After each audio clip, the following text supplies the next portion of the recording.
Buong detalye sa balitang nagtalo sina Vic Soto at Joey De Leon dahil sa pagkalugi ng Eat Bulaga, hindi napigilan ng dating senador na si Tito Soto na maglabas ng pahayag laban sa mga taong ipinapalabas na nalulugi na ang kanilang show na Eat Bulaga at malapit na ring matigil sa pag-ere sa telebisyon. Sa segment ng Eat Bulaga na gimi-5 nitong Martes, April 16, 2024. Gigil na binanatan ni Tito Soto ang mga nagpapakalat ng mga bali-balitang nalulugi na sila at magwawakas na rin ang kanilang noontime show. Matatandaan na nag-ugat ang bali-balitang nalulugi na ang Eat Bulaga matapos lumabas sa isang entertainment news sites ang balitang nagkaroon ng mainit na pagtatalo sina Vic Soto at Joey De Leon. Dahil sa problema sa pera, ayon sa kanila, hindi maiiwasan na magkaroon ng hindi pagkakaintindihan patungkol sa finances dahil nag-a-adjust pa umano ang TVJ bilang panibagong producer ng Eat Bulaga lalo na sa pamamahala ng mga finances ng show.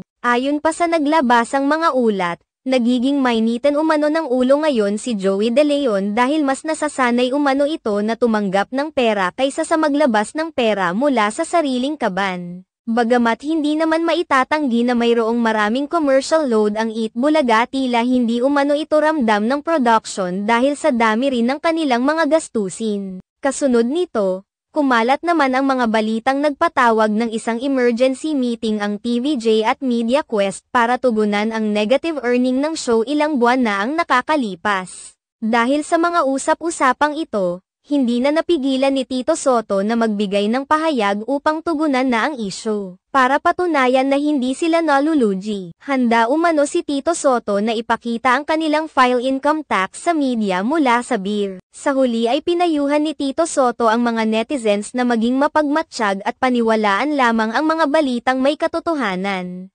Sumabat naman si Joey De Leon at binanatan ang kanilang katapat na noontime show na It's Showtime. Ipinapalabas ni Joey De Leon na ang mga host ng kanilang katapat na show ang nagpapakalat ng mga fake news patungkol sa kanilang show. Sinabi pa ni Joey De Leon na wala pang napapatunayan ang It's Showtime, hindi katulad nila na napasama na sa top 5 longest running show sa buong mundo. Hinamon pa niya ang mga ito na handa siyang lumuhod kung sakaling makaabot ang show ng kabila ng 15 years. Sa kabilang banda, marami ang nakapansin sa pananahimik ni Vic Soto sa isang dami sa kabila ng panggagalaiti nina Joey De Leon at Tito Soto.